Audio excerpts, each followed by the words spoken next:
Hey there, Genesis International College students, and welcome to this explainer. Today we're zeroing right in on your unit CPCCPD3032, Apply Advanced Wall Coverings. We're going to take the core concepts straight from your curriculum and map out the exact journey you need to follow to achieve a completely flawless finish on the job.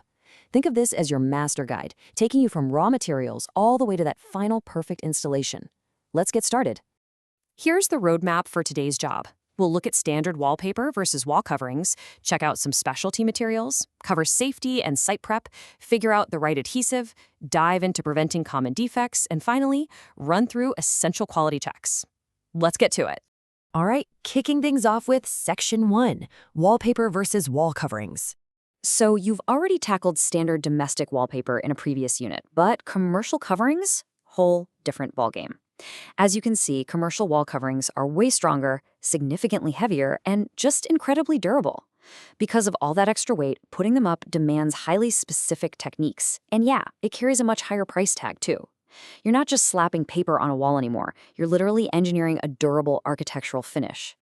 Moving right along to Section 2, Specialty Wall Covering Materials. Since we know what's at stake, let's talk about the actual materials you'll be getting your hands on. Honestly, say goodbye to standard paper. You might find yourself hanging tough front runner or linen-backed vinyl in a super busy hotel hallway. Or maybe you'll be handling ultra-delicate natural grass weaves, crazy metallic foils, or massive digital photo murals in a luxury retail shop. Every single one of these materials has its own unique personality and demands serious respect.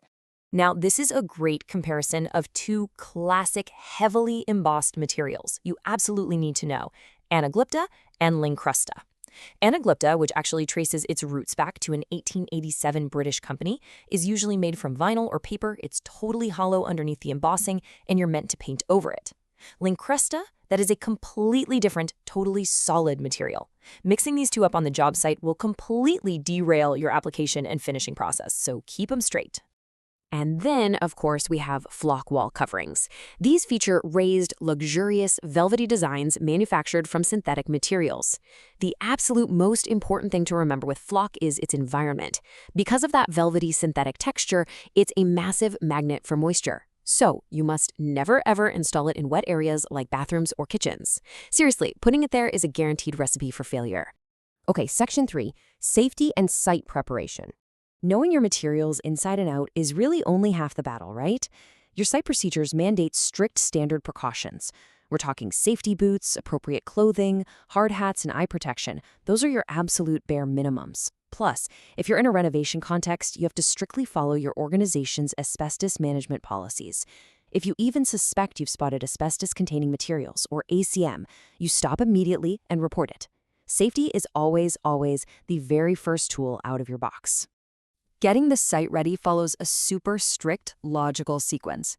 Before you even think about cracking open a roll of material, you've got to read the work instructions, figure out your tools and PPE, inspect the entire area for hazards, and lock down your surface prep requirements. Rushing through this sequence? Yeah, that's exactly where amateur mistakes happen. Which brings us perfectly to Section 4, choosing the right adhesive. This stage is absolutely critical. You have to pick the exact right adhesive for the sheer weight of your covering and the specific wall substrate you're working with. You've got two main players here. Methyl cellulose is your everyday standard adhesive, usually a powder that you have to mix exactly to the manufacturer's specs. But if you're dealing with heavier vinyls, overlapping seams, or highly delicate natural materials like grass weave, you're going to need high-strength ready-mixed polyvinyl acetate, or PVA. Why PVA for the grass weave? Because it's non-staining, and that is completely vital for materials that show every little mark. We also mandate doing a quick adhesion test before you actually start slapping paste on walls. Why go through the trouble? Well, if you apply heavy commercial coverings over an incompatible substrate, especially over older painted walls without testing it first, you are looking at catastrophic peeling and bubbling. The test just guarantees the adhesive can actually hold that massive weight on that specific wall. All right. Let's hit Section 5, Preventing Common Defects. As a future professional coming out of Genesis International College, your ultimate goal is absolute perfection, a flawless finish. Almost every major defect you see here, from nasty blistering to tearing, traces right back to entirely preventable application errors. It's usually something that went wrong with the roller or the paste bucket. Let's look at the cause and effect here. This breakdown shows you exactly how those mistakes actually show up on the wall. Got open seams? That happens when you just didn't use enough adhesive on the edges, or maybe you overrolled the seam and accidentally squeezed all the paste out. What about curling? That happens if your workspace is way too hot, causing the adhesive to dry too fast, or if your prep work was just sloppy. And those annoying gaps between strips? That is purely from failing to butt the strips together properly during installation. Let's check out 2 more completely preventable headaches. Show-through happens when you skip crucial prep steps, like forgetting to use primer or lining paper on a wall that has imperfections. And fingerprints or random smudges, believe it or not, that usually happens when tradespeople simply forget to wear gloves while handling really sensitive light-colored or metallic materials. It's such a simple, easy fix, but it'll save you from ruining entire rolls of incredibly expensive material.